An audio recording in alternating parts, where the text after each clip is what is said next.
Okay, we're ready to go? Mhm. Ladies and gentlemen, boys and girls, online, 25 people. I didn't count how many, but like 20, 25 people in the room. So we have a very good attendance. We're going to start the meeting this evening. You all have an agenda. And we thought that the most important thing we were going to do tonight is to do the election. And we are going to do the election. But we had a tragedy happen yesterday. Yes. A local fireman, Thomas Neely, not only a fireman at Lombard Station, which is at the heart of Fairhaven, but also a resident of Fairhaven. He grew up here. His life dream was to be a fireman. He started in January. He was 27 years old. He died last night, tragically, in an unrelated to his work accident on the highway. We can talk about the details later, but what I want to do is I want to start the meeting with just a moment of silence, and then I have a recommendation.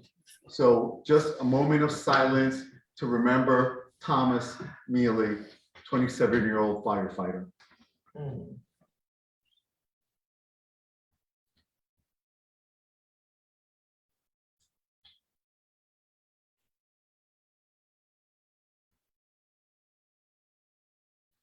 Thank you.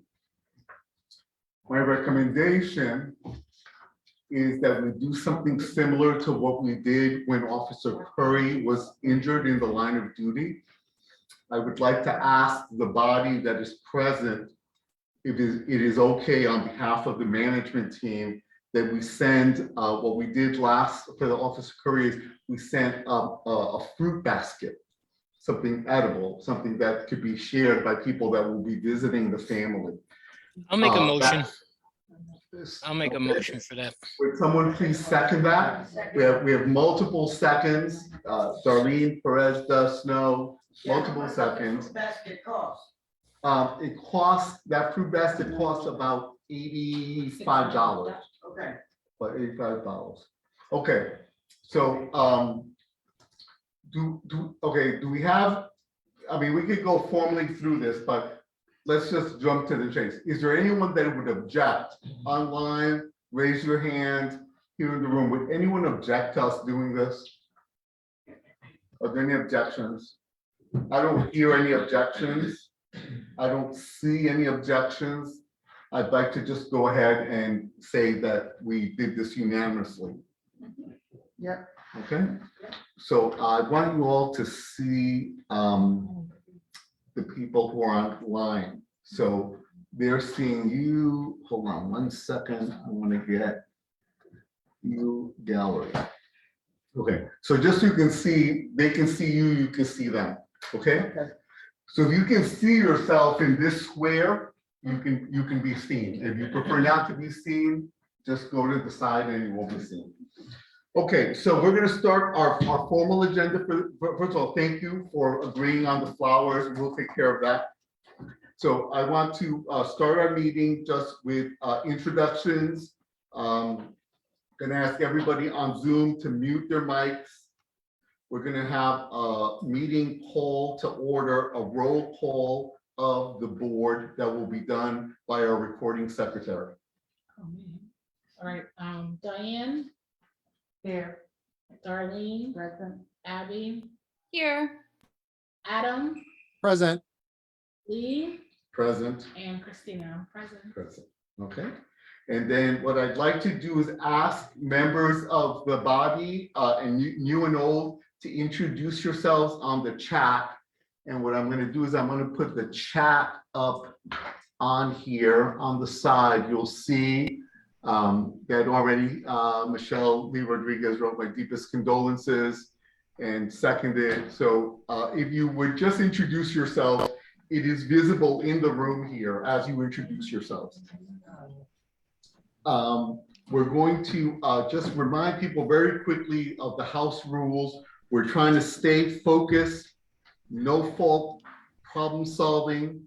We're asking people like myself who talk a lot to maybe take a step back, give a chance to others. People who don't normally talk, please, we ask that you step forward and volunteer if you have something to say. We're trying to create an open, honest, safe space, listen to each other with open minds, believe in everyone's best intentions, and be action oriented. So we decide what we want, when we want it, and to plan for this to happen. We're a Fairhaven centered collaborative. So if the conversation veers away from Fairhaven, I might just do point of order and just basically call you back in. And our goal is to start on time, and sometimes we do and sometimes we don't. So we'll do our best. So having done the introductions, have we established quorum? By a mile. By a mile. Okay, so we have quorum that will allow us to do a number of things, including do voting tonight. So Darlene is handing out ballots here. If you're coming on to the meeting and you are a voting member or you think you are, direct message Adam so he can check. And then Adam and Abby are going to be running the election online while Darlene and Diane are going to be running the election in the room. When that happens, Adam and Abby will collect the votes online. They will, Adam is going to explain to you this to you a little bit later, how that's going to happen. And in the room, Darlene and Diane will collect the votes and they will report them to Christina, the secretary, who will then submit them to Adam for tallying. Once it is established that the vote is over, because we have to have the name of the voter on the ballot so we can establish that you voted, those ballots will be set aside to be destroyed because it doesn't matter who voted for who, only the numbers count. But initially, so that we know that in fact you are a valid voter, that's how we establish that. So feel free to write your name. The only people that are going to see this are Darlene and Diane, and then that will go to Christina with the numbers. Is everyone clear about the voting? Okay, wanted to get that. Okay, and then, ladies and gentlemen, and then, so now what we're going to do is we're going to go into our regular agenda, and I'm going to ask, we've already asked, but I'm going to ask again, everyone who is presenting tonight, please limit yourself to 5 minutes, including the opportunity for questions. That's so that we can get to the voting. So we have a short agenda. There aren't a lot of items, but I'm going to be pushing people along, and Darlene is going to help me because she's really good at that. Lee, Okay. can I make one note before we Please. go forward? Okay, so for those of you who are looking at the voting member list, you might see a 5 beside your name. You are eligible to vote if you are here because tonight is your 6th meeting. So you're on the list because this is your 6th meeting, you're eligible to vote. So just to clarify that. That's worth clarifying. So 5 out of the last 12. So on the list you're 5, that means that tonight is your 6th meeting. Okay, I'm going to ask for approval of the minutes. A member who hopefully has read the minutes, would someone please propose that we approve the minutes? Online or in the room? That we accept the minutes. Mary Ann Moran has moved that we accept the minutes. Do I have a second? A second. Ferejda has seconded. All in favor signify by raising your hand. Online, raise your hand in the camera or electronically, and Adam will count those. Any voting member can approve the minutes. 4, 5. Any other voting members want to approve the minutes? 1, 5. 2, 3, 4, 5, 6, 7. All right, 8, 9, 10. Oh God, so many hands. Okay. I think I think, yeah, okay. Okay, I have 5 in the room in addition to whatever you have. It looks like 10 online. Okay. And so does that mean the minutes pass? I mean, as long as nobody votes to not approve, Okay. because hold abstentions on. count as nothing. Hold on. So if you do not approve of the minutes as written in the room, please raise your hands. We have no votes against in the room. Abby Anyone and Mark, are online? you intentionally voting against? Mark. Okay, he's just checking to No, see. sorry. Yeah. Mark, are you intentionally voting against? I think you just didn't lower your hand. No, I'm voting for, dear. Great. I just Okay. didn't lower my hand. Okay, Let me do that. Do we have? I can do that, no problem. Do we have anyone in the room that abstains from voting? Anyone want to abstain from voting? Okay, we have one abstention, Alder Miller, There's no Zoom two or anything for two abstaining. abstentions, Adam Appel. Alan, any abstentions online? Yeah, two, Mike. but so the motion passes, yeah. Okay, so the motion passes. Thank you very much. Okay, so financial report, Darlene Casella, our treasurer. Well, I can assure you I'll be less than 5 minutes, probably less than 1 minute. So the balance is the same as it has been, I think, from last month, $5,387.76. Any questions? Okay, thank you.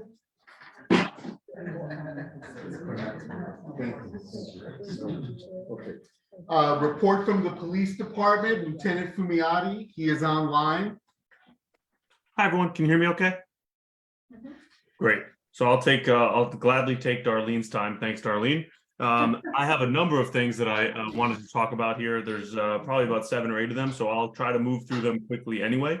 After a pretty rough month in September, obviously including the shooting of Officer Curry and the incident there, I'd want to report that Officer Curry is doing well.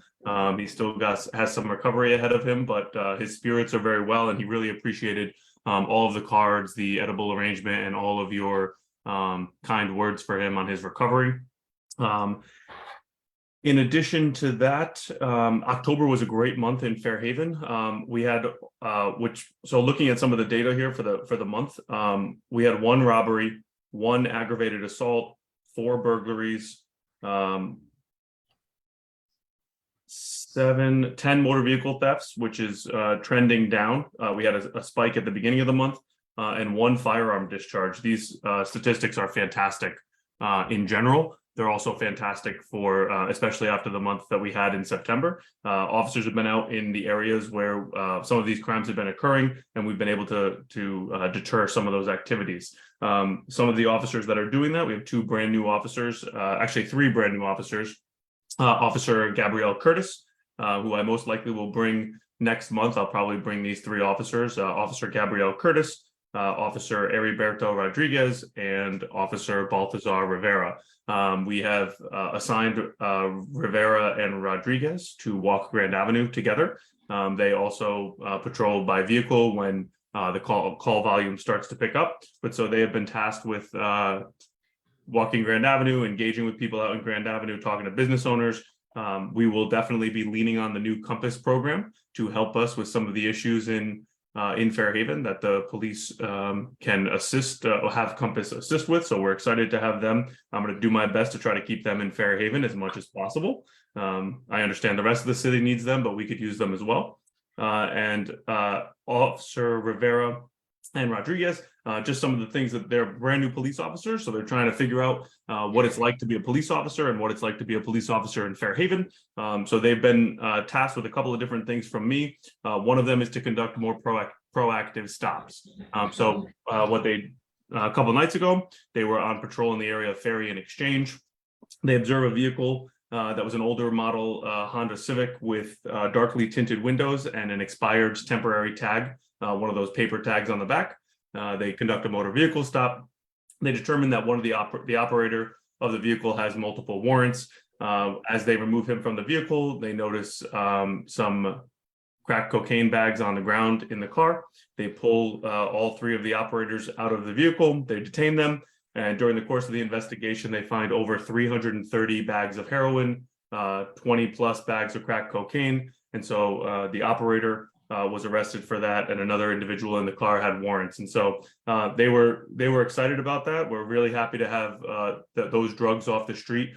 In the last week or so, we've had at least 4 fatal overdoses in Fairhaven alone. And so that is very good work by 2 brand new officers. So if you see them, make sure you say hello. I'll try to bring them to the meeting next week. We'll all be at the Fairhaven Library next month, I'm sorry, for the December meeting. In addition to that, in Fairhaven so far this year, we've seized, officers have seized 35 firearms. That includes 35 arrests. There were 2 in October and 2 so far in November, including 1 today, where Officer Zullo, who was tasked with conducting some proactivity in the area of Ferry and Peck Street, observed a vehicle that he conducted a motor vehicle stop on. During the course of that, the operator was determined to have a warrant in New Haven. When we arrested that individual, he had some crack cocaine on him. Inside the glove box of that car was a significant amount of crack cocaine and also a firearm. And so the officers have been tasked, when we have the availability to do it, they're doing more proactive work, and they're able to apprehend some people who are selling drugs and trafficking and using firearms within Fairhaven. Along those same lines, the New Haven Police Department made an arrest on a homicide that occurred in Fairhaven earlier this year in July. A 17-year-old male was shot and killed at Fillmore and Pine Street after a dispute around the corner on, Poplar and Pine Street, after a dispute on Fillmore and Pine Street. And so investigators were able to secure a arrest warrant for Keon Matheny, who is also a Fairhaven resident. The warrant was served on him as he was already in a correctional facility. And so great work by detectives and officers on a lot of the information that led to the arrest of someone who completed a homicide in Fairhaven. This morning, we had a great event at Mary Wade, Coffee with a Cop, from 11:30 to 1:30. So it was great to see some of the people that are on this meeting there as well. I think that's pretty much it for Fairhaven. Things have been going in the right direction. Things are looking good. I'm really happy with the way things are going. Thank you, Lieutenant Firmiati. So just want to remind everyone that we're trying to keep the meeting as brief as possible. So if you have a private matter that has something to do with your house or something very specific to your area, going to remind you that Lieutenant Firmiati's number is on the agenda, as it always is, and you can contact him directly. Best to text him your question and then talk to him. Now, what I'd like to do is open it up for any questions that are relevant to the broader community. Do we have any questions? Claudia Herrera has a question for you, Lieutenant. If you would stand up and speak toward the front. Yeah. So we can hear you through the microphone. No, right from right there, you can do it. You don't need, yeah. Well, I'm Claudia Herrera. I live in Haven, and I just, well, I'm gonna say it in Spanish for that people Spanish and just translate in English. But quiero preguntarle a él. I would like to ask Lieutenant Firmiati. Que me dijeron que el programa de los policías que pueden caminar en las calles. I was told that the program for walking officers, walking beats. Quisiera a ver si nos podría poner al tanto de eso, porque eso funcionó en el pasado bastante bien. Yeah, could you update us on what's going on with that program? It has worked so well in times past. Can you tell us a little bit about that program? Sorry, Lee, what program? I just couldn't hear. Walking beats. Okay.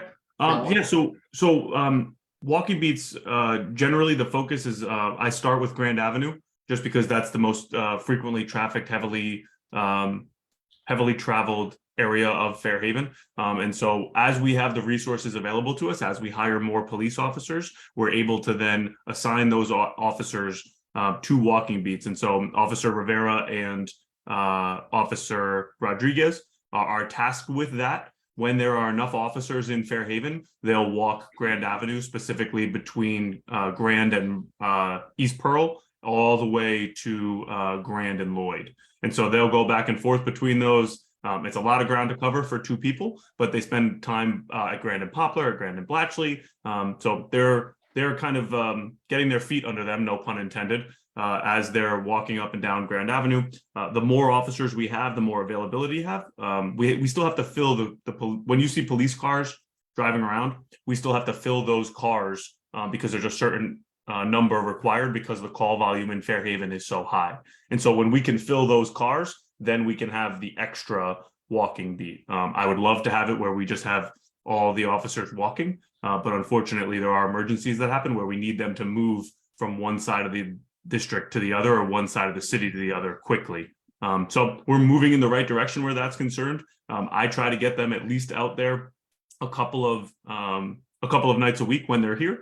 But so that's the priority. We are able to cover that pretty frequently. As we get more officers, as another class graduates, then I'll be able to move officers to different areas, down to Lloyd and Exchange or up to the northwest corner of Fairhaven, Chatham Square. And so the more officers we have, the more we're able to have officers walk those other areas too. Thank you. Anyone online have a question? And then I'll come back to the room. Anyone online have a question? You see any, Adam or Abby? I see no hands, no. Is there anyone else in the room who has a question for Lieutenant Fumiati? Okay, I don't see any questions in the room. I'm going to call it to move on the agenda. Thank you, everyone. Thank you, Lieutenant. So let me unpin him. And Carmen Mendez, Livable City Initiative, your report. Okay. Hello, everyone. Good evening. I hope you and your family are all well. I'm Carmen Mendez. I work for the Livable City Initiative's office, and I am Fairhaven's neighborhood specialist. To keep in with making sure that I stay on time, I've condensed my report greatly. There were cases this month that were closed for compliance with violation letters. There were 3 buildings on Downing Street, 2 on Pine Street, 1 on Chatham, 1 on Grand Avenue, 1 on Lombard, and 1 on Fox Street. Cases that are in citation level, which means that they're accruing $100 or more a day while they're still in violation. There's 1 on Grand Avenue, 1 on Saltonstall Avenue, and 1 on Fillmore Street. Then cases that are in line for notices of violation are 3 on Poplar, 2 on Dover, 3 on Dover, 1 on Lombard, and 1 on Lloyd. And the October tonnage pickup for LCI was 4.18 tons of trash pickup in Fairhaven. And that's it. That's my report. Thank you. Thank you very much. We have a question in the room from Claudia Herrera. Sorry, Yes. Carmen, hablé contigo. I spoke with you, Carmen. Por favor, puedes seguir los árboles de caso en Monroe. I want you to just keep tabs on the trees on Castle Street and Monroe Street.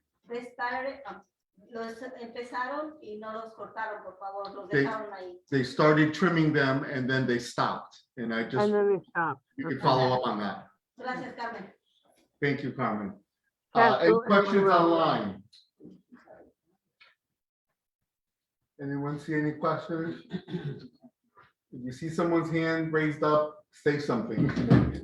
I see no hands. No questions. Any questions in the room?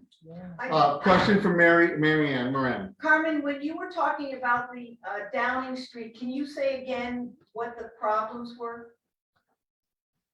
Well, that's in a separate file, but mostly on Downing Street, when I find people, it's usually because, I mean, you have to be grossly out of order. I mean, there has to be a lot of bulk trash in the backyard or in the side yard. Or maybe even on a porch where it's not just furniture, it's just, you can't get out of the building if there was a fire. So it has to be gross, in a way. The 3 on Downing, were they not down, gross. By They- Quinnipiac Terrace? I'm not the Quinnipiac Terrace neighborhood specialist, but No, if but I you, said with other houses that you were looking at down near that area. oh, Toward that area, but it's still in your area, toward Quinnipiac Terrace, but in your zone. Okay, I don't have anything for Quinnipiac Terrace at all. Okay, okay, so why don't we do this? I don't think I'm understanding the question. Carmen, can you possibly talk to her directly? Yes. Okay, Yes, so Mary Ann Moran's gonna contact you directly. Sure, sure. Yeah, thank you for that. Any other questions? Okay, if I don't see any, so we're gonna move on. Okay, the next item, if you look on the agenda, is a quarterly presentation by the Civil Review Board. That only happens every quarter. The next time is in December, but we leave it on the agenda because we want people to know all the time that if there's an issue with the police, that we have Jawan Carter as our representative on the Civilian Review Board. And if you go to the very end of your agenda, the process for speaking with the Civilian Review Board representative and getting something on their agenda is at the end of your agenda that you receive in the mail. Having said that, I'm going to move on to economic development. One second. I'm going to ask the recording secretary Yeah. to make note that we're going to invite Jawan. December is the next quarter. So we're going to ask Jawan to come to the meeting in December and tell us what's going on with the Civilian Review Board. That said, thank you. That said, I want to turn it over to economic development. Kathleen, are you with us or is it Carlos? Hi, everybody. It's Carlos Azaguirre here. I'm covering for Kathleen because I wanted to be here tonight. I'm the deputy EDA for the city of New Haven, Economic Development Administrator. But I've had a lot of other roles in the city. So I don't know, should I start talking now, Lee, or do you want to? Yeah, the floor is yours. I'm putting you right on big screen. Oh, we see you. Oh, Lord, I don't know if you want to be on the big screen after 40, but okay. So yeah, sorry, I have one of teacher Dave's kids here. Yes. So, hi, Yuki. You're very important. We see you. So yeah, I really wanted to be here tonight because Kathleen does a great job, rolling up our updates, at least the past few months when we've really started to hopefully get a better job getting the updates out to you guys on the economic development side. But today we're just really excited because you're joined in the room, which I'm not, unfortunately, by Penrose, who is a development company out of who has offices all over New England. And they are, I think many of you are aware, they have been selected as a preferred developer for the Strong School. And so they've been selected as the preferred developer for the Strong School. And so that means that we are starting to move forward with a with a plan to have them redevelop the Strong School. As they mentioned, hold on one second, guys. I'm so sorry.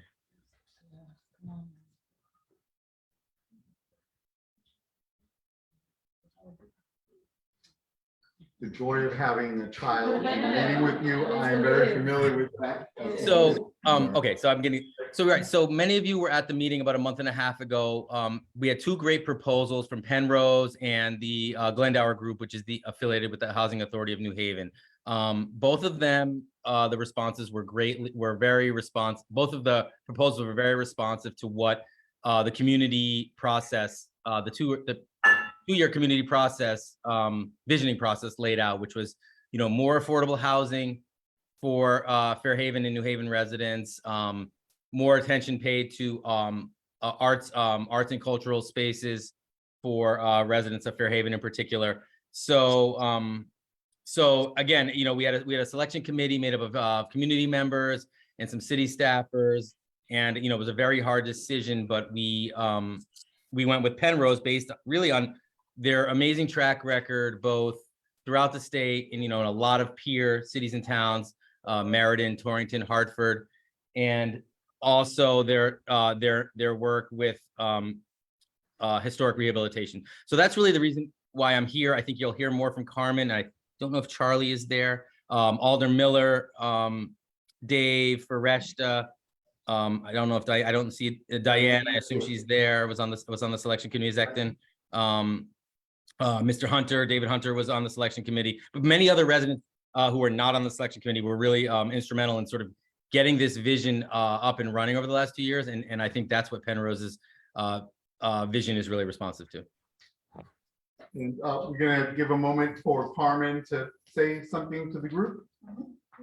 Thanks, Carlos, for that introduction. Hi, everyone. I'm Carmen Chung. I'm from Penrose. And very excited to be here. I think I've received an amazingly warm welcome from the community. So looking forward to working with you all. And kind of the goal is that I come back on a quarterly basis just to update everyone on the progress. Today, we had a great meeting with the mayor already to kind of kickstart the process. I've been told that we have the A+ team from the city on this to make sure that we move this project forward, because with historic buildings like this, with any building really, the more you leave it empty, the more happens to it. It's just natural. So our goal is to get started as quickly as possible. Currently, the next steps is kind of executing an agreement with the city for the land disposition, to go through zoning, to get historic approval, because this will be something that we're gonna make sure we preserve to state and federal standards. So we'll be kind of coming back and continue to work on our plans and continue to update everyone on our progress. The overarching goal right now is to get a shovel in the ground early of 2024. Construction of a building of this size typically takes around 16 months. So we're looking at the end of 2026. So that's the timeline that I told the mayor earlier this afternoon. That's what we're all going to be working towards. So for now, there hasn't been any updates or changes since what we submitted in the RFP, but we're ready to kind of roll out up our sleeves and get started. And I think one of the areas of the building that we look forward to hearing a lot of kind of feedback on is that large gymnasium that we want to keep. What do we want to do with it? What kind of programming can we have there? I met with the Fairhaven Community Health Center earlier today and looking to collaborate with them on programming, but look forward to more kind of thoughts and ideas from this group going forward. So that's kind of my overall comments. Thank you. Any quick questions in the room? Every quarter, Carmen is going to be here, so we're going to be hearing. I don't think we're going to get tired of hearing about this project, but we are going to be hearing regular reports. That's agreed upon. Any questions online? Great. Okay. Like, see none? Yes, we're gonna move along. Okay, so if you go down to the agenda, you'll see that we have nothing in the category 8, section 1, and then moving on to section 2, we have the New Haven Department of Community Resilience. I did see Carlos Sosa Lombardo. So Carlos, please take the floor and tell us what you want to tell us. Lee, thank you so much. I really appreciate it. Good evening, everybody. It's a great honor to be here. I know you have a tight agenda, so I want to take advantage of the time to very quickly reintroduce myself to the CMT. I would love to come back with my whole team to have a more detailed presentation about everything we're doing. But in the meantime, I will also leave my contact information in the chat just in case anyone wants to connect offline with questions. My name is Carlos Sosa. I'm the director of the Department of Community Resilience. The Department of Community Resilience was founded in September 2020 as a response to many inequities, while recognizing the role of historical and ongoing racism in influencing opportunities and outcomes for our residents. So my department serves a population historically at the highest need for services and highest risk for poor outcomes in New Haven, including people experiencing homelessness, housing insecurity, those involved with the criminal justice system, people with mental health disorders, people who use drugs, victims and perpetrators of violence, survivors of trauma, and those at risk of trauma. My department partners with many community agencies that provide services, including but not limited to shelters, navigation hubs for people experiencing homelessness, harm reduction initiatives, warming centers, community mental health initiatives. We are also hosting various mental health trainings, including but not limited to an introduction to mental health first aid, and suicide prevention. We also oversee the Elm City Compass partnership. Compass is a community crisis response team that works very closely with the police officers and first responders. We also oversee reentry services, violence prevention and intervention initiatives, and victim support services. And Lee, again, thank you so much for the time. I would love to come back at some point with my whole team to introduce them all and talk more specifically about everything that we are doing. Thank you, Carlos, and we will either, if I'm reelected, or we'll ask the next, whoever it is, to invite you back for a little bit bigger, longer explanation, but thank you for being with us tonight. Okay, so we're moving along. We're gonna go to Thanksgiving. David Steinhardt and a couple of the elders have planned something for the elderly in our community. I would like for David to please take the floor and just explain what it is and how you might be involved. Sarah Miller came to me and asked if we could help her put Thanksgiving together, which I mentioned to Joey Rodriguez, who is Puerto Ricans United, which is the fiduciary from the last year. And Alder Crespo put the grant in to the Moretz Fund last year, so he did it again this year. And Ernie Santiago has a Parks Commission, so he pulled the building permit. And now the Board of Alders, I think, I'm not sure, the Board of Alders are now sponsoring the Thanksgiving at the Atwater Senior Center. I think the secretary asked if we could use some funds. You could send funds to the Puerto Rican United, they're acting as fiduciary. It used to be the management team used to be the fiduciary for that. We're gonna get 125 coats, 125 scarves, hats, gloves, food for 125 people. The firemen will serve the Thanksgiving meal and the firemen. And Diane will bring food handling people that she usually volunteers with that can work in the kitchen, that can serve all the food. And we've been doing this for how many years now, Diane? Decade? We used to cook the turkeys ourselves in the church with Cindy. Cindy used to cook all the turkeys over the time. I mean, I don't know how many pounds of turkey in my hand got slapped all the time. 240 pounds. Right, and we didn't have fiduciaries back then, we didn't have any money back then, so we used to just raise the money, or the three of us paid for it ourselves. So Do you have a it's proposal as to how much money you'd like for the management team to contribute to this? coats are a lot more expensive this year, and if you guys can throw in $1,000, that would be really nice. Okay, so I, The okay. food is up this year. Yeah. I haven't gotten Everything.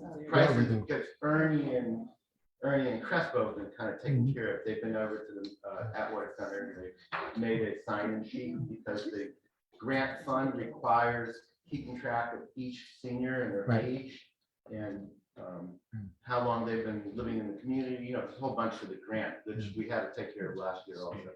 And given what you've applied for, do you think $1,000 is what you need from us? But that would be good. I mean, all together, you need like $6,000. Right, right. So can we, I'm gonna propose something. Thank you, unless you have additional information. Yeah, so if you want to propose a motion to. I want to frame, I want to frame a proposal. Right, and you'll have to do it with Sarah, Ernie, and what's that? Consider it all. And the date of this day? It's gonna be the first Monday, as it's always been for all the years, it's the Monday before Thanksgiving. And Monday we try to before. provide a meal there, and then give them a meal to take home. And then we also get picnic baskets, Diane, and we haven't talked to Fumiati yet, but we bring the baskets to school and we give them to children that the principal chooses that need a Thanksgiving meal. Oh, And I think we've done all the other schools except for the John Martinez School, so I think that's the one that's gonna be This is- So I'd like to, I want to make the motion because I want to frame something to see how people feel about it. I would like to motion that we allow for up to $1,000. So what that means is if they need 1,000, we give them 1,000. If they wind up, because we don't have any more sources of funding that are coming our way. So if they need 1,000, we've got it, we can do it. If they need 800, up to 1,000, and they would just let us know by letting Darlene know, who's got the power of the purse. And then Darlene would tell us, I got a request, it's for this amount, up to 1,000. Can I get a second to that? Second. Okay, multiple seconds. First one I saw was Marianne Moran. Discussion, any discussion about the motion? Okay. I actually just moved that we pass by acclamation, which just means as long as nobody wants to raise discussion, it passes. That's great. I just have a Christina quick has a question. Yeah. So like $1,000, have you already like budgeted like how much 125 coats will cost? How much will 125 hats will cost? Like itemized, just so you know if that's enough. Yeah, to use the grant that we get, we have to have a whole amateurs, a whole manifest of all the purchases, Got it, right? Then it's refunded. got it. All right, just like to know the logistics. Yeah. Okay, thank you. That's a point we're talking. So we'll get the information from the crew that is doing it, going to Darlene. Darlene will write the check and then she'll report next month how much we expended, but it's cleared up to 1,000. That gives us flexibility on both sides. Make sense, everybody? Yeah, Darlene. Dave, are you looking for volunteers to help out? Always volunteers. We need I was just gonna say, 40 volunteers. those who would like. How many? 40. 40 volunteers are needed, so please, it'll be in the minutes. David, who do we send So what volunteers? happens is, my understanding for all the years, and I'm not sure, that you can't have open flame inside the Atwater Senior Center. And the reason is, the little burners, one time they were thrown out. Okay, so, yeah, so, So the food comes in, and the food has to maintain a temperature, so we have to feed 125 people Yeah. in like 15 minutes. yeah, Gotcha. So we have all these volunteers making like a conveyor, putting food on plates, and then the plates are put on trays, and then all the people bring it out, and you just need a whole lot of people for that. okay. If I want to volunteer, do I write to you? Do I write to Ernie? Who do I write to? Just show up at 10:30. Okay, you don't want a list or, okay, whoever shows up. Okay, so we, Show up at the Atwater Senior Center at 10:30? Okay. Yeah, but I would appreciate if someone, if we got some type of notification on who's gonna be there. Because the Just for number of logistics people- sake. The number of Yeah, people we that should have. we need, we must meet in order. to Diane, do can this people program. just write to you and Yeah, say, they I can want to do that. volunteer? Okay, That's so we're gonna fine. put Diane at his email address or It's text? Acting Diane at Yahoo. Okay, so we have it, her Yahoo address will be in the minutes. That's who you contact, so she'll know how many she's short, or she'll tell people, just come in, one of the two. Okay, And then a quick question from online of if somebody wants to send monetary donations to the PRU, is there a web address that they can go to, or is there a mail address that it has to go to, or what? I'd have to find out. okay, so we could find that out in time. The minutes don't go out tonight, they'll go out in the next couple of days. I would recommend that the money would go to the management team would use those sources out to PRU, because if you send it to PRU directly, then it won't be earmarked exactly for. So then we have to authorize, I know we just passed it, but we have to authorize up to $1,000 plus whatever is given Yeah. specifically for the event, just so everyone is clear. So if someone donates for the event, it is for that event. Yes, up to the 1,000. Okay, thank you very much. Then we're gonna move on. We are looking for Adresa Granado to talk about opioid reversal training. Are you with us? Hi, Lee. Andresa was not able to make it, and I will be covering for her if that's okay with all of you. Okay. Can I share my screen? I have a couple slides. Yeah, you should be able to just share. There's no Just like keep it to 5 limitation. minutes or less and we're good. Absolutely, I will do my best, Lee.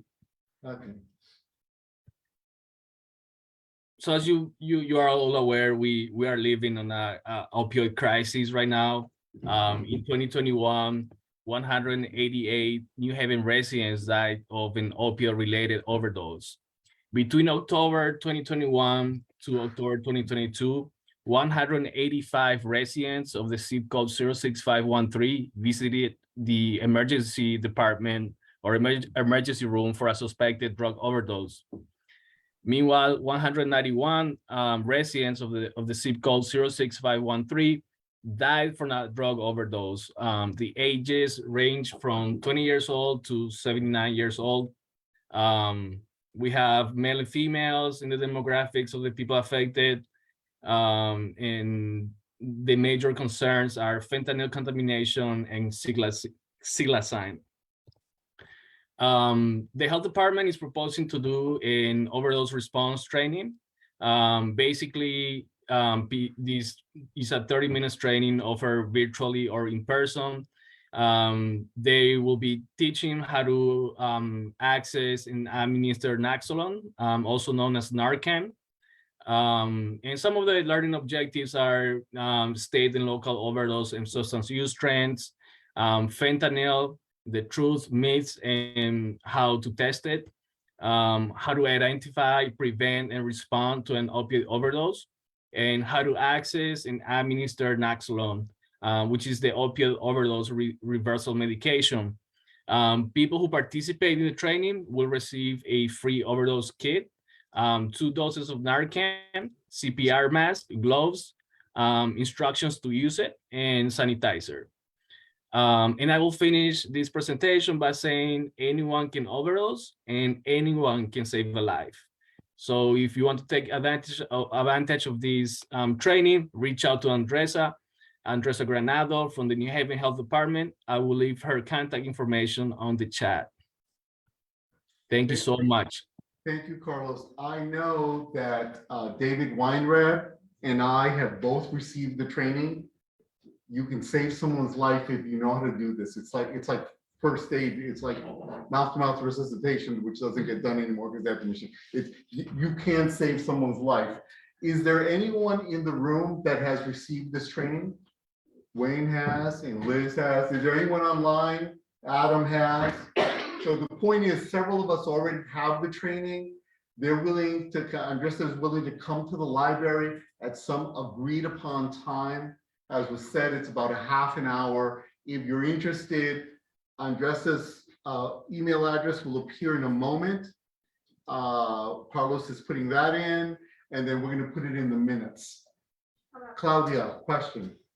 I think since they are offering this kind of training, CPR training, that will be super beneficial. As well. So let's have a talk with the health department at some point. Maritza, see if there's a way to get CPR training as well.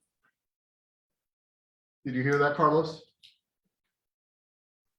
Yes, absolutely. I can look into that with the health department. That'd be great. Okay, so Carlos, then again, we're gonna. quickly, Oh, sorry. quick question. Yeah, go ahead. Sorry, just Carlos, you can connect with just follow up once you loop back around to the FHCMT@gmail.com and we can figure out a time. Awesome. Thank you so much. Yeah. Okay, moving along in our agenda, we finally have, before we do the elections and have a time for our alders who are here to report. I also want to acknowledge we had Alder Santiago needed to leave, but let's just acknowledge that Alder Santiago was here, Alder Miller is here, and Alder Herrera, who later on will give her a minute to introduce herself. She's taking the place of Charles Decker until the next election. And do we have another alder? Those are the three. Okay, those are the three. Okay, so Kirk, our librarian, with announcements about what the library is doing. He's here, but he reports online. Yes, we hope we will see you guys in person on Saturday. Gather New Haven will be doing another program, gardening program. This is on food preservation. With inflation and heading into the fall here, Folly Delgado will be talking about dehydration and other food preservation techniques. So that will be here at 11 o'clock on Saturday. And coming up in the next week, that one's going to be more geared for kids, but then we're going to have another one in December that I'll tell you guys about. But next month marks the 50th anniversary of the passing of the famous Roberto Clemente, the Hall of Fame baseball player and native of Puerto Rico. We're going to have many of you folks here in Fairhaven know Peter Noble, and he will be in to do a song that he has written about Roberto Clemente, and we'll be doing a talk about his life. So like I say, next week, geared to kids. So if you have kids who like baseball or just want to know more about Roberto Clemente, that will be on Wednesday after school. And then we'll have Peter back to do a program for all ages audiences in December. Look for more flyers on that. But like I say, hopefully we will see you on Saturday with Folly and the folks from Gather New Haven. Thanks. Thank you very much, Kirk. I am going to acknowledge that we inadvertently left someone off of the agenda who we had approved to be on the agenda, so it's just a typo, and that's Ekta. So Ekta, would you please unmute yourself and go ahead and make your presentation 5 minutes or less, please? Yes, of course. Thank you so much. Hi, everyone. Thank you for allowing me to join you tonight. My name is Ekta Patel, and we have a free diabetes prevention program that we are offering to New Haven residents. It's Greater New Haven residents, so it's all the Havens and Hampton included. So this program is offered by Yale School of Public Health and Griffin Health. Like I said, it's a free program, which is all virtual online. So since this program is fully online and it's self-paced and it's a comfort of your own home. So once you're in the program, you'll be able to set your own goals. So whatever you want to do while you're in the program to make a healthy lifestyle change, you can do so. Like whether you want to cook healthy meals, healthy recipes you already have, which you could do. So even if you want to go for walks 3 times a week, you can do so. Another thing we have is, since this program, diabetes prevention program has been around for a long time, it's usually offered in person, but now we are offering virtually to see if by doing virtually is beneficial for our community members. And this program, like I said, it's a year-long program offered to residents of New Haven. So the residents who would be 18 years and older, who would have qualified for like Medicaid, SNAP, or subsidized housing, or HEAT or other government assisted program would be able to qualify. And this program currently only offered in English, so some English proficiency is required for this program. So a little bit about the program. Once you're in the program, you'll be eligible to receive a free wireless scale, 1-year support and tools to help you build healthier you, and also video webinars on healthy eating, active living, and stress management. You will also have access to a healthy lifestyle coach who supports you through the program to improve the healthy eating habits and making a better choices. So, and also for your participation, there is compensation added that you can earn up to $200 and more if you are on the weight loss journey. More incentive could be added on top of $200. So if anyone here would be interested, there is a flyer that's being shown on the shared screen. There is a QR code on the bottom of the flyer, which you could scan and fill out a quick survey, which is contain only 4 questions. Would be like what town you live in and your availability. So my coworker Rocky could reach back to you, or if you would prefer, you could call the contact info that's on the flyer as well. And if she doesn't pick up, then please leave her a message and she'll get back to you as soon as possible. So that way you could enroll in the program, or even if you would like to know more about the program, you could do so. If you think you know someone who has so for this program, it's mostly for people who have family history or pre-diabetic. So because diabetes is preventable, so it's earlier it's caught on and make a healthy lifestyle change, it's better it is. So if anyone's interested, please call the number or scan the QR code. That way you could enroll in the program. Thank you so much. Any questions, anyone? She needs to give out the number. Oh, can you please say the number, and then when you're finished, if you would put it in the chat? Yes, of course. The number would be 203 732 1125. And if you would put that along with your name, oh, and you already got put in, amazing. Okay, And thank you. Thank you very much. thank you. I'll also leave my information. If anyone have questions, they can reach out. Feel free to reach out. Thank you very much. Thank you so much. Okay. So we have arrived at the end of the program part, other than the reports from the alders. I'm now going to turn over the running of the meeting to Adam, who's going to explain how we're going to vote. And he and Abby will be running it online, Diane and Darlene here. So Adam, are you ready to? Yes, so I am momentarily going to send everyone online a link in the chat it's just a Google form. You just fill it out. Make sure you put your name so that we can confirm that you are a voting member. Everyone in person who is a voting member should have gotten a piece of paper that looks like this, and just make sure you just check the box, and they will count it in person. And then we'll have the total in person put into a spreadsheet, the total online put in a spreadsheet. It'll all be added up. We'll all be able to see everything. And also Abby and I, for all the people who vote online, you should get a DM from us through Zoom to confirm that we got your vote. So you don't have to worry, did you get it, did you not? So that's gonna happen. Did we want to do a quick kind of speech from all the candidates?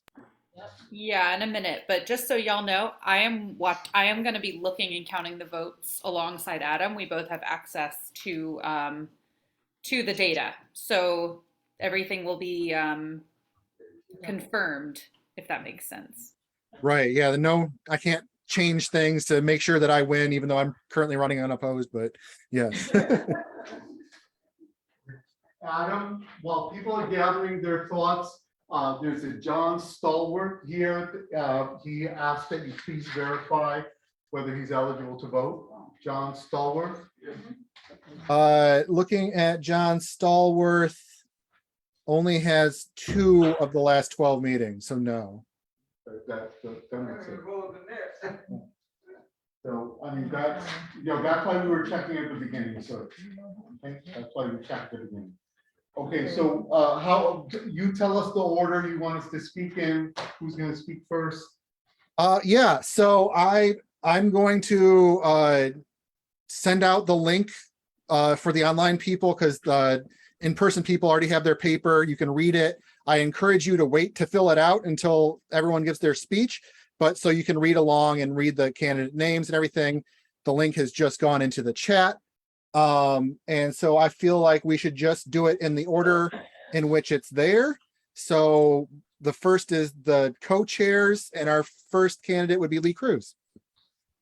Hi, folks. As you know, I've been co-chair with Diane for the last couple of years. I also served as co-chair also with Diane about 20 years ago.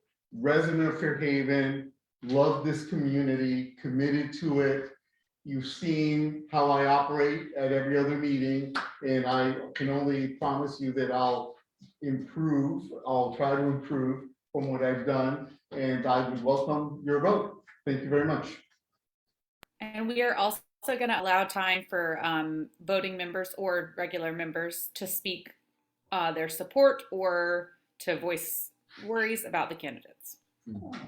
All right, I feel like we should do that at the end, let everyone give their spiel, and so we're not, so if you have problems with everyone, you can give all your problems at once. So next up on the list, we have Liz Titer, Dave Velasquez. This is in the room. Yep. Hi, good evening. Hi, good evening, everyone online and in the room here, members of the executive team. Can people online hear Liz? It's Not a little soft. Okay, so Liz, if you would come up here, yeah, so people to, you have to give your back to our secretary. Okay, That's okay. but yeah, but you can talk, yeah, Okay, okay, and talk loud. I'll try to talk as loud as I can. All right. So good evening, everyone, watching via Zoom, members of the executive team, everyone here, members of the team in person.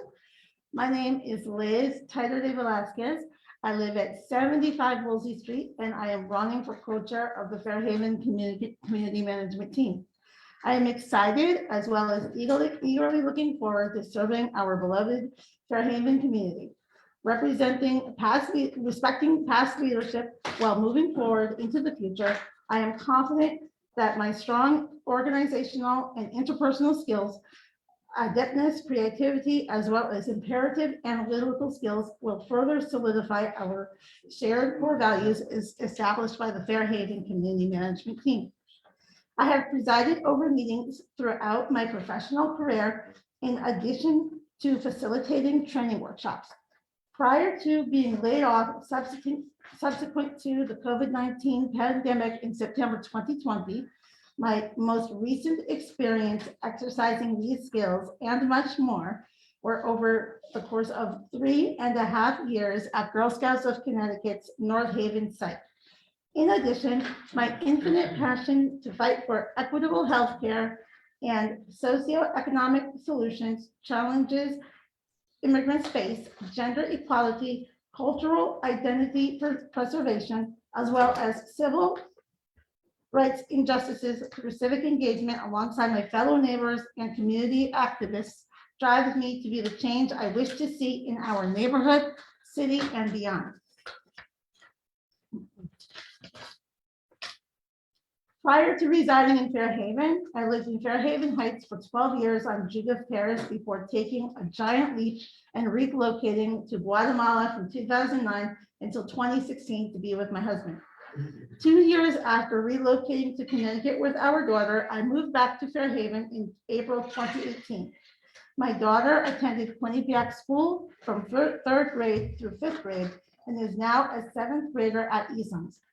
After enduring the trauma of family separation over the course of 6 years and 3 months due to immigration challenges, our family finally reunited on May 22nd, 2022. Days before my graduation from Gateway Community College. My multilingual skills, in which I am 100% fluent in Spanish and English, as well as a little mom, my husband's Mayan dialect, prove vital to encourage fellow residents and stakeholders to become involved in our community. I am currently pursuing a double major in bilingual K-6 elementary education with a concentration in Spanish at Southern Connecticut State University, with a tentative graduation date of May 2024. I am excited to eventually teach where I live while continuing to simultaneously fulfill my responsibilities as co-chair of the Fairhaven Community Management Team, serving Fairhaven residents and stakeholders to maintain our robust and diverse community. I have attended all Fairhaven Community Management Team meetings held via Zoom for the past 2.5 years. During this time, I have worked to speak up and represent my community by advocating for transparency between residents and stakeholders to work towards equitable solutions to avoid further exacerbating affordable housing solutions for our residents and ensuring secure relocation strategies for local businesses business owners affected by the Fairhaven Community Healthcare Center expansion project, as well as actively listening to and communicating with fellow residents, community advocates, and stakeholders during meetings regarding a plethora of community issues in Fairhaven. I am excited for the opportunity to represent and serve Fairhaven residents, local businesses, community advocacy groups, and stakeholders as co-chair of the Fairhaven management team. Thank you very much. Thank you. David, back to you. I mean, Adam. Yes, well, you skipped, yeah. From me to David Steinhardt is our next candidate for co-chair. I used to be a co-chair here with Diane for how many years? At least 15 years. At one point, there was not enough attendance. I was the secretary. I was the vice chair. Had to hold all the seats because there was just me and Diane for years and years. I have bylaws here that I loaded down from the FHCMT.org website, which was built in 6/2/22. And these are the 2019 bylaws. Are these the current bylaws? Yes, we're reviewing them, yes. But these are the current bylaws. As far as we know, yeah. Okay. So the current bylaw says that, I just want to make sure all you remote people there on Zoom, if you're all remote, in section Article 2 of membership, B, a sentence here, that voting members must provide written correspondence, et cetera, signed letter, email, or to the chair if they're going to vote out. And then it goes on and says, for definition purposes, a voting member in good standing, we all need to be in good standing, is a person who attends, remains throughout the full course of the meeting. In other words, don't leave early. And an effort to increase attendance and participation, remote participation is permitted once per member per year. So everyone on Zoom is not in good standing. Second, it also says on here,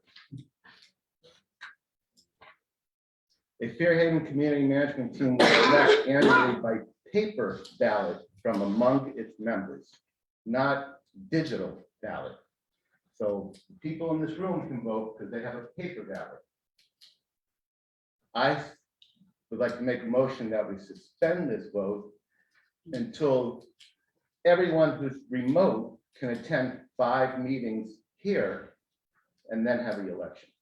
Otherwise, you're not keeping the bylaws in place, and that would be unfair. Point of order.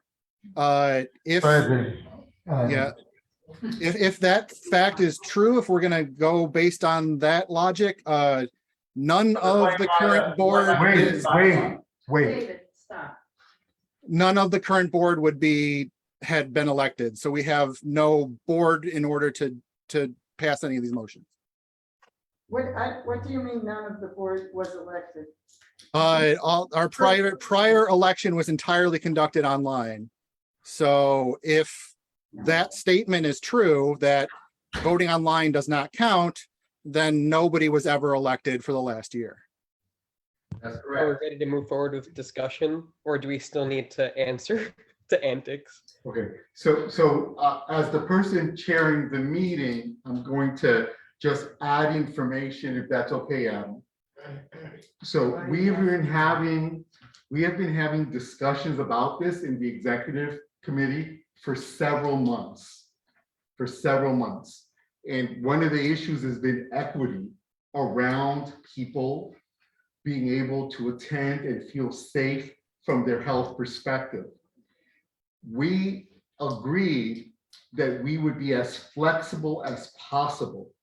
And we brought this to the group. And the fact of the matter is that in 100 years, no one expected this to happen.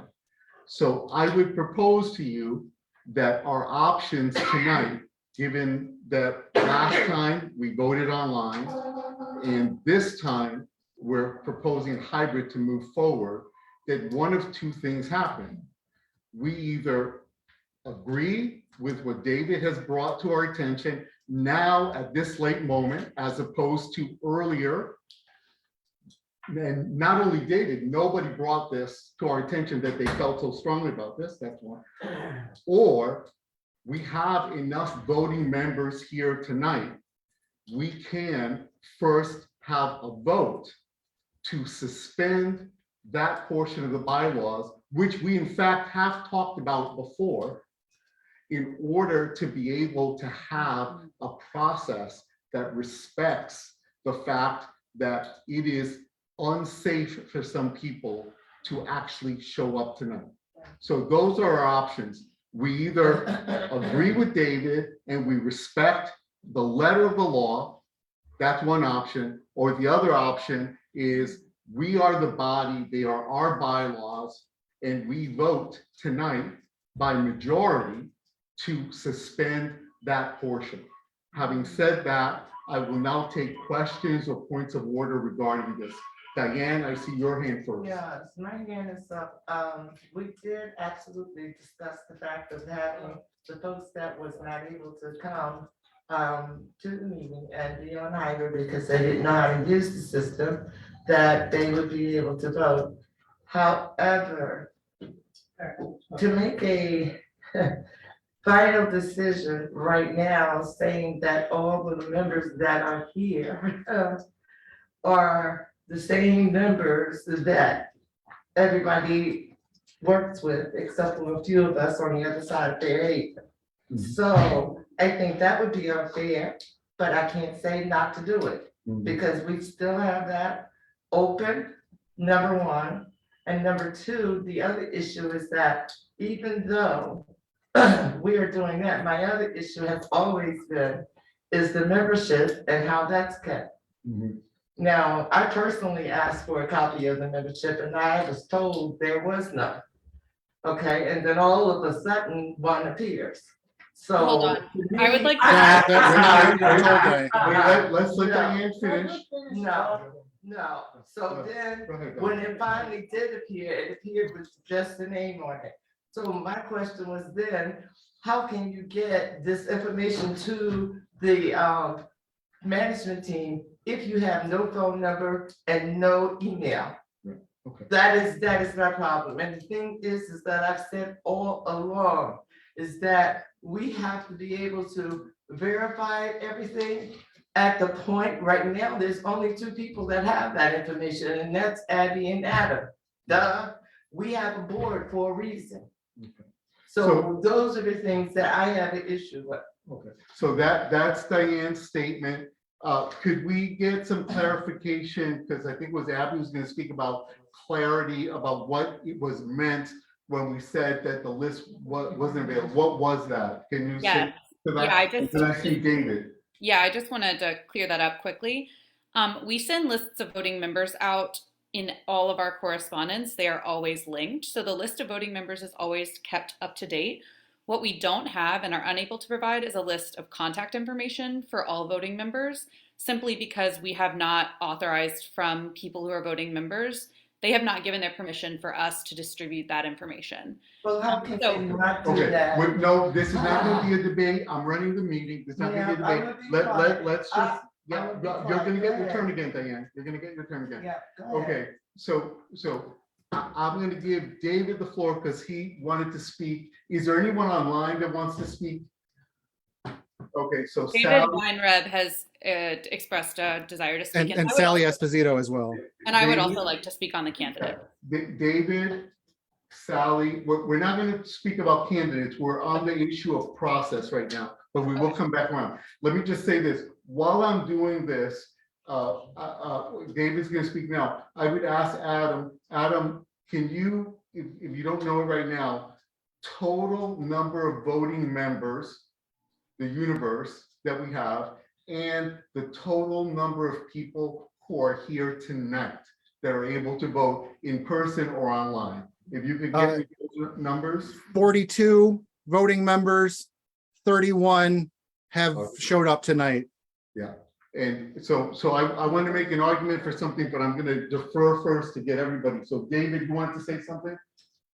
For many years, it was a precedent that when we started the meeting, the person taking the minutes, we would go through the audience and they would each person would acknowledge that they were here and it would be recorded in the minutes, not just in the log sheet. Because on Zoom, you don't know who's there half the time. That's one of Diane's arguments. The other side of it is there's precedent in the past, where we couldn't vote on the elected board, and it was postponed until, I think, February one year. And another time it was postponed way into March. And the reason for that was because there wasn't a quorum. Was there a reason other than there wasn't a quorum? Well, one was there was no candidates. Right. Well, And another one, there was no quorum. okay. So- Okay, just to get clarity. Right, so the point I'm making is, it's okay to wait. Yeah. 5 months or wait a month or whatever, until we Let's straighten out the bylaws so that we can vote properly. let's clarify, it's not unprecedented. That it's okay, but because it's not unprecedented, it has happened before. Okay, so we have David and then Sally and then Abby and then Claudia, and then I'm gonna call on myself. Please try to keep your comments or questions to 2 minutes or less. David. Lee, we're now talking about the discussion about who's the strongest candidate for co-chair, not about the process, correct? No, we were talking about the process. We want to get the process squared away. Got it. So- I think the process question is lack of a significant amount of immaturity from former leadership. So I don't have anything to add to that. Okay, so I'm gonna call on, I'm gonna call David on just let's not talk about individual people or thoughts about them. Let's focus on, because I've got some tensions here in the room that are, reasonable. Sally, you're next. I have a question about the decision to allow Zoom to be used whenever that was. And I'm trying to recall whether or not the group voted on using Zoom as an alternative during COVID and whether there was any time limit on that. If anyone can respond to that, that would be great. Okay, wait, Darlene, I didn't call on, I'm chairing the meeting. So the answer to that is no, we didn't vote on it because we just were making it up as we went along. Again, pandemics happened now on average once every 100 years. So this was not thought through to the nth degree. Does that answer your question? And the time limit. Yes, yes, thank you. And we did, so hence there's no time limit. Avi, you wanted to say something, then Claudia, then myself. Yeah, I wanted to read the comment from Aaron Good, just because I think it's relevant. Aaron Good wrote in the chat, which I'm not sure all of you can see, so I just wanted to read it. As a legal matter, the courts have accepted and ruled that the governor's emergency orders during COVID-19, allowing public meetings to be held virtually and suspending certain FOIA rules, also applies to suspension of in-person bylaw requirements for other organizations such as CMTs. So I think given that, it seems to be a non-issue since it allowed for the suspension of particular in-person meeting requirements. So I just wanted to throw that out there. Okay, Claudia, then I'm gonna call myself, then I'm gonna go back to you. Claudia, did you want to say I something? already said what I was about to say, because I've been told that because of that COVID-19, they affected to, and even in the health industry, they would have to have 2 months communication. The one by law, they were allowed to have it, to those clouds, don't be stuff for that. And just for that last comment, because she expressed it better than me, just for that history and this low member of Fairhaven, in this CMT meeting, there used to be in the substation. Yeah. I completely support that if they can make the vote today in the future, trying to make this by law, step by step, with enough time. But for right now, again, living in here, there's so many people, they show up, they're afraid, they don't have time, the lifestyle, there's very different, but please don't start a process, if we can make that vote, make it that this work. Yeah, with all due respect, I'm just gonna cut off because I don't want us to run the time out. I want us to decide. Is there anyone before I come back around to myself and to Diane, is there anyone else online that wants to say something 2 minutes or less? I don't see anyone. I would like. I will call him. Here's the reason why I asked for the attendance of members, the total, and how many are present. Because we have not only half, we have a super majority here. We have more than 2/3 of the members. So I just want you to hold, I'm not gonna say anything about, just hold that as a thought for how we can make a decision. Diane, 2 minutes or less, Darlene, and then we're gonna move forward. First of all, I want to say that what you guys said, that the governor and everybody else said about the Zoom, I also know is very true. However, when we first brought this up at our board meeting, it was stonewalled and nobody wanted to do it. When it finally did it, we finally had an in-person meeting. All while we were doing Zoom, there was 33, 40-something people on Zoom. When we had an in-house meeting, even with Zoom, there was not even enough to even approve the minutes. So this is why I'm saying there is something that we often question on how this is really taken up. And once again, this is all one-sided, and as Dave said, I have no reason to be childish about this. Because any one of you guys could got up off your tail. Don't respond to that comment. Yes, Don't I respond. am.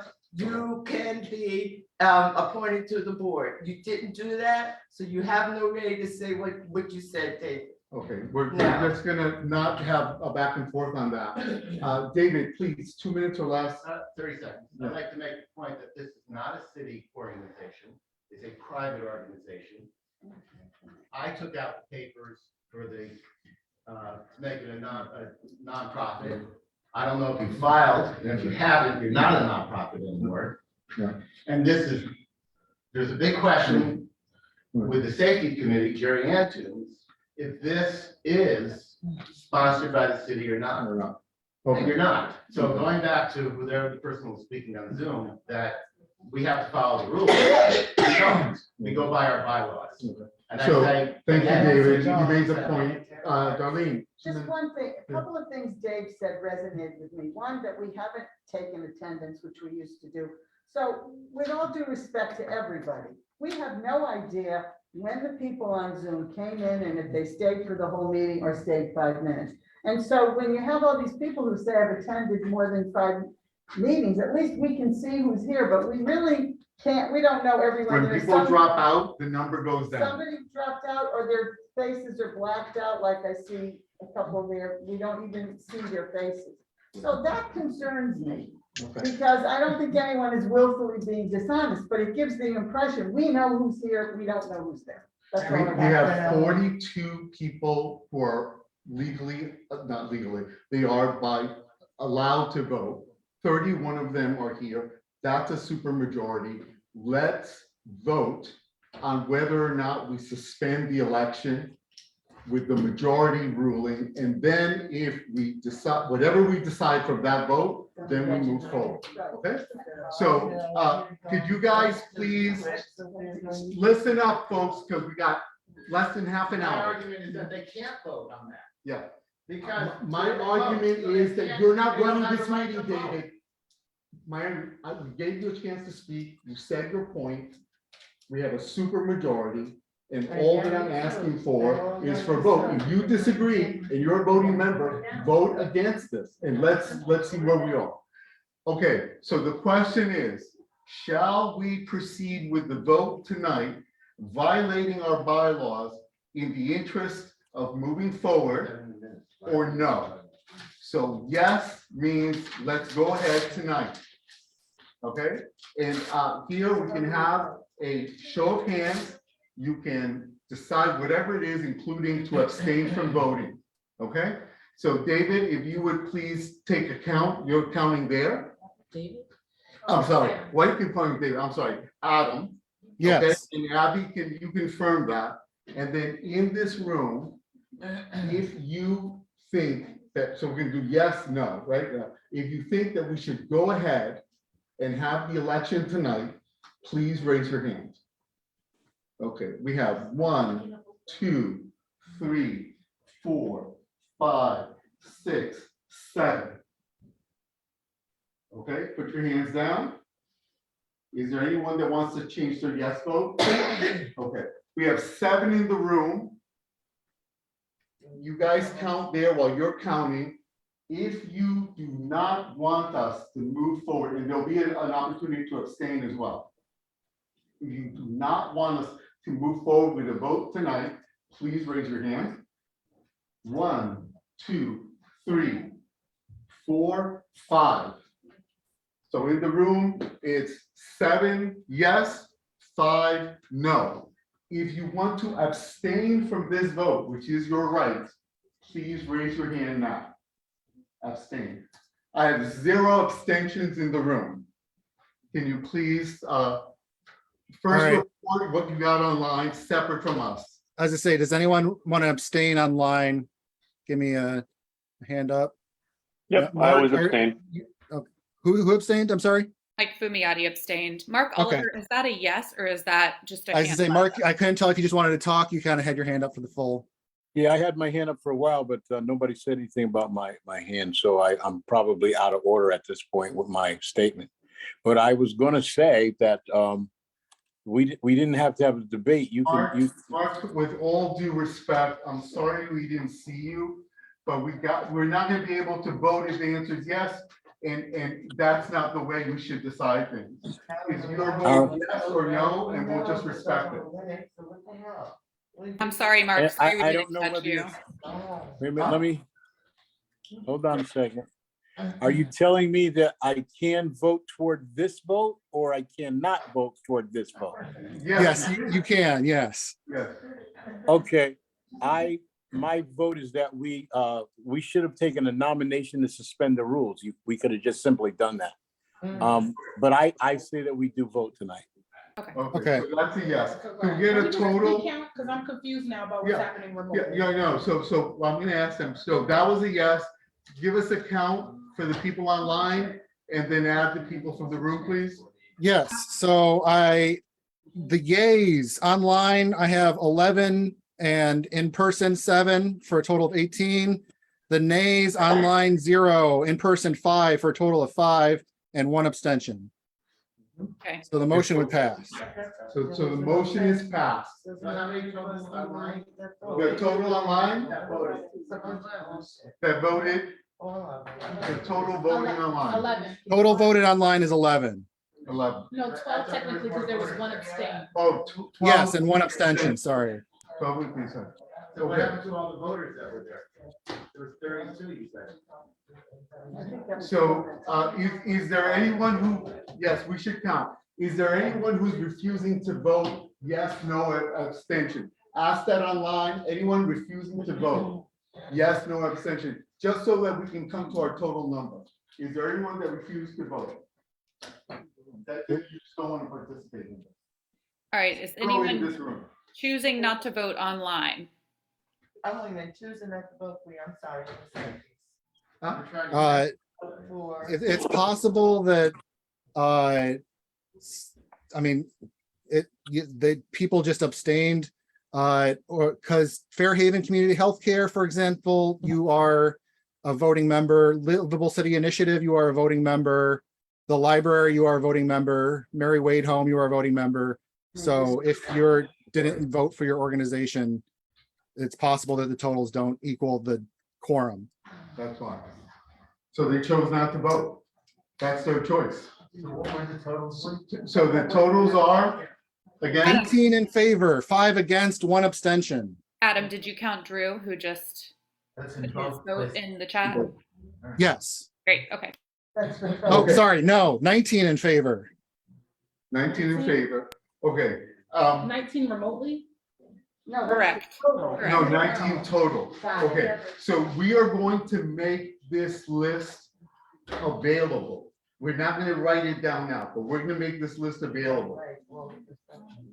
So your choice right now, whether you're online or in this room, is you can participate in this election or you can choose not to.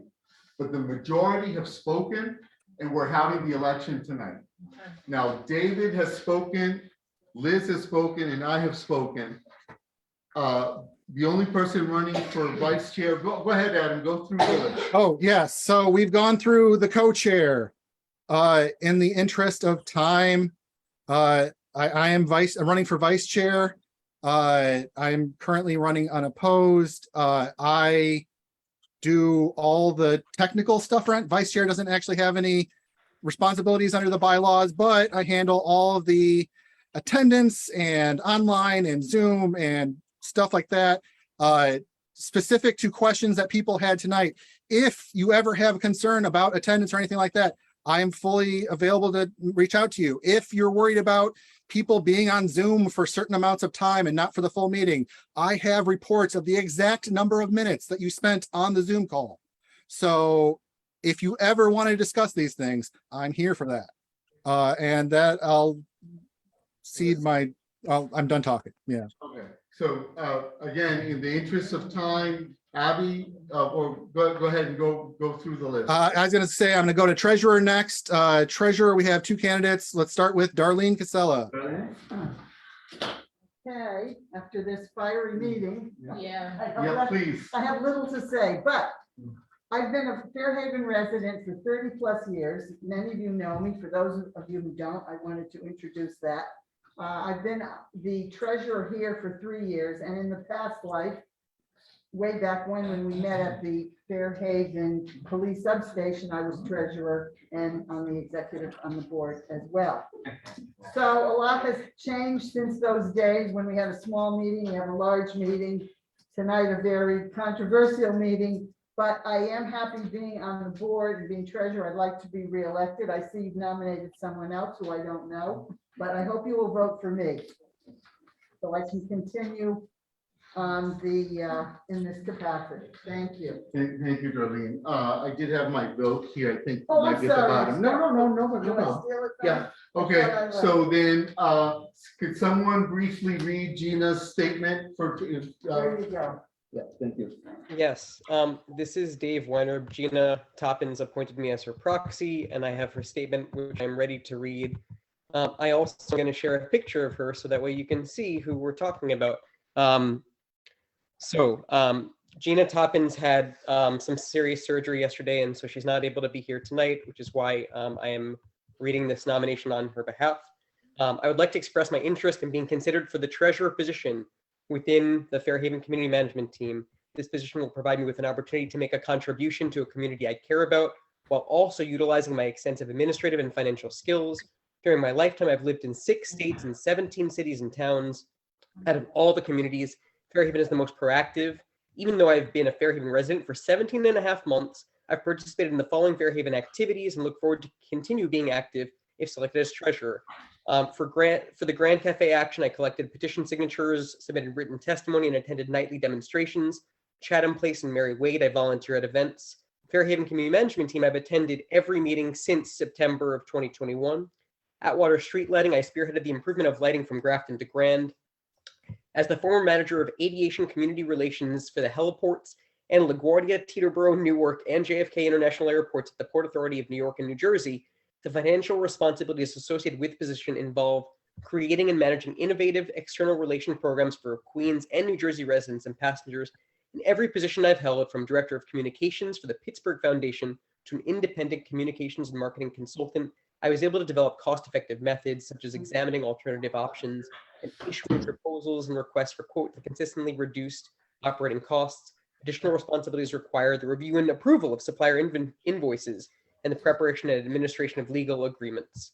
My interaction with millions of residents and passengers, elected representatives, businesses, community boards, and civic organizations have ranged from RFPs to environmental impact statements. I know firsthand the challenges that are required to ensure that a community functions effectively and meets the needs of its residents.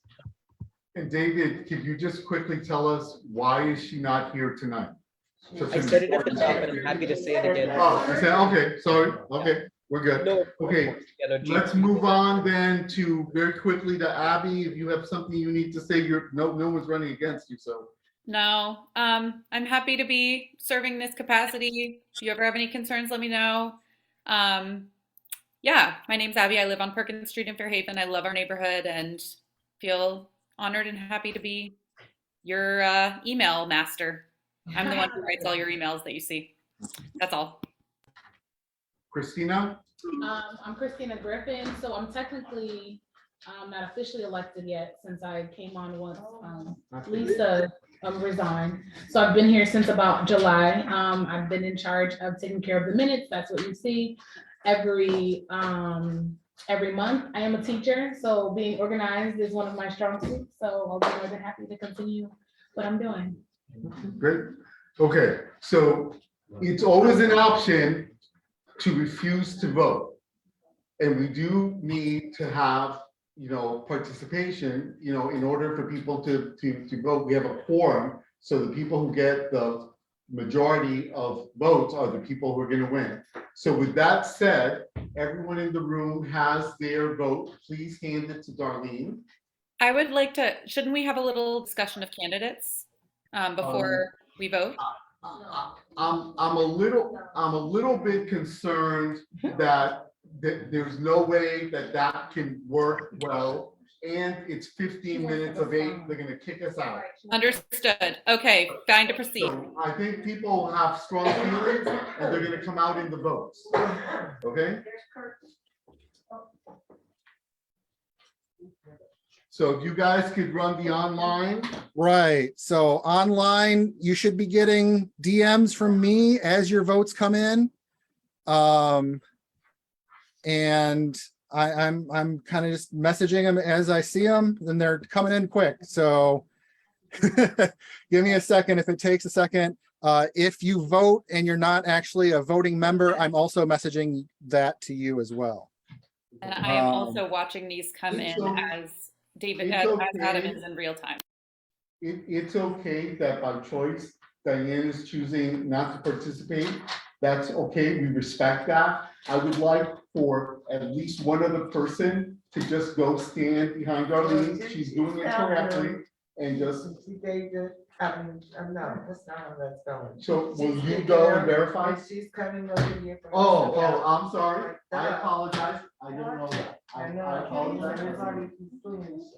Basically that. Darlene. There needs to be two people. Darlene, yes, come on, bring it over here. Oh, Let me really? see how it's I done. had time to use the restroom. I've been sitting here. Yeah. Oh, you already ready? Oh, Okay. no, I haven't. Everybody that wanted to vote, my God, go. there's But how about out front, we do right down the number? You want to do that? And while you guys are doing the count, I'm gonna start with you and then go one by one.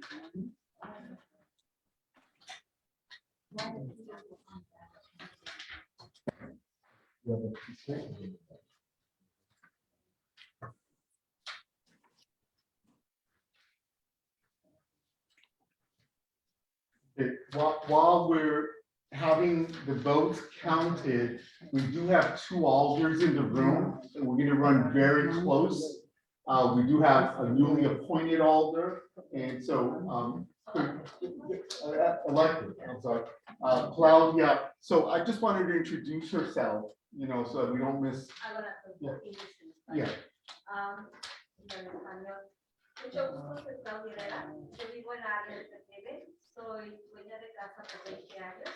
He trabajado en la comunidad por los últimos 15 años en varios tipos de actividades. La principal es la calidad de vida y seguridad para la comunidad. Empecé hace 2 semanas, duré como el papel. Si alguien me quiere contactar, por favor, puedo dejar información, contáctenme. Soy el libro. Tengo una parte de Van Haven y estoy contenta de poder trabajar con esta Sara y ver cómo podemos juntos para trabajar juntos. Herrera, I'm in for Quebec for 20 years. Sara Commoner, for the last 15 years I've been a community activist. And also everything in setting in the quality of life is my passion to move forward. I think that take care of those issues that really help to improve the life of everyone. No, any one of you who likes better, if you want to have a family to raise them safely in good places. I hope that you enjoy it. Happy to move forward to work with Sarah. and we are trying to move forward to work with Maria, with Santiago, with all the efforts to make that good and make that happen. If you have somebody wanting me to reach you, please leave your information here, I'm happy to do that. Thank you very much. So I'm going to ask for a note in the minutes that we collect Claudia's information on our agenda. We will replace Charles Decker's information with Claudia starting next week. I can do it very quick. Oh, very quickly, please. So just two quick things. First of all, welcome. I'm really excited to work with all of you. The biggest news in our ward is the deal for Strong School. We're very excited about that. We've been doing some work on Grand Avenue with the merchants and trying to just a variety of different projects. One thing that's gonna happen tomorrow, we've done 2 public art projects that we're gonna celebrate tomorrow. One is the mural that you may have seen next to Central San Jose, which has gone up over the last few weeks. We're gonna have a small event at 10:30 tomorrow with the kids from Central are gonna come out and help to finish the mural. There's also some signs that say welcome to Fairhaven and a couple other images that have gone up on the former bike share panels that were designed by Daniel Pizarro.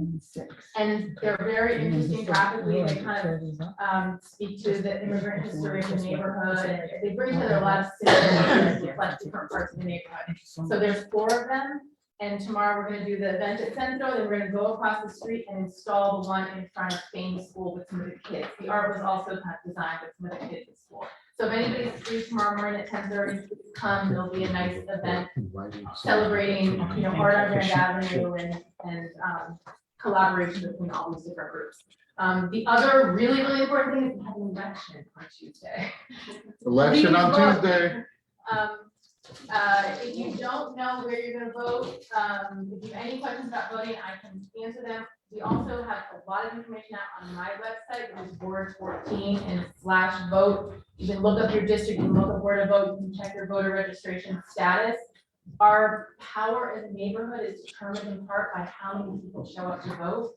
So we really need to call our neighbors, check and make sure everybody we know has voted on Tuesday. I'll be outside the polls with our 2 co-chairs, Martin Perez Quintero and Dave Weinrep, who's our new co-chair for 14, all day in front of 26 Atwater Street. So if anybody wants to talk or anybody has anything they want to do with me, you can find me there. And I hope you'll come vote and get your neighbors to do the same. Okay, thank you, Alder Miller. We just asked if you could give your report in writing to the secretary, because she's in the count, and just the main bullets for the minutes. I usually do a written report, but I agree. Okay, folks, so I'm gonna ask the recording secretary to transmit the numbers to the vice chair who's running the election, Adam. Adam is gonna then add the numbers, and he's gonna, right now, before we leave, in the next 7 minutes, he's gonna tell us what the totals are. I'm gonna ask the correspondence secretary to hold on to the ballots because we're very close to closing time. She will hold them. You all, Diane and Darlene, know the numbers. She will hold them. And then what we'll be able to do is, if there's any question about proper, then we can address that at the next meeting. Okay, have you transmitted? Okay, I have received the votes and I have transmitted them into the live document right now. And one of the things that we did here in the room, just for people to know, if someone was running unopposed tonight, it's not relevant how many votes they got. We can report that, but we're gonna focus in on where there was more than one person running. Adam, are you ready to report to us? Yes, I just want to give a quick shout out to anyone online. Speak now or forever hold your peace. I'm considering the vote closed unless you holler at me and tell me. They haven't been coming in for a minute, so. Okay. All right, I see none. I think we've got. Time to vote. Everyone, excuse me. Make a motion to close the voting. You have to close the voting. We are counting votes. Okay. We're counting votes. Stop it, David. Be respectful, please. With all due respect to you. You know, Okay. I run We're two counting commissions votes. on shares in Okay. Branford. Let me tell Please you, leave the you don't room. run a meeting correctly. We're counting the votes. You have to close the count. Okay. David. On officially.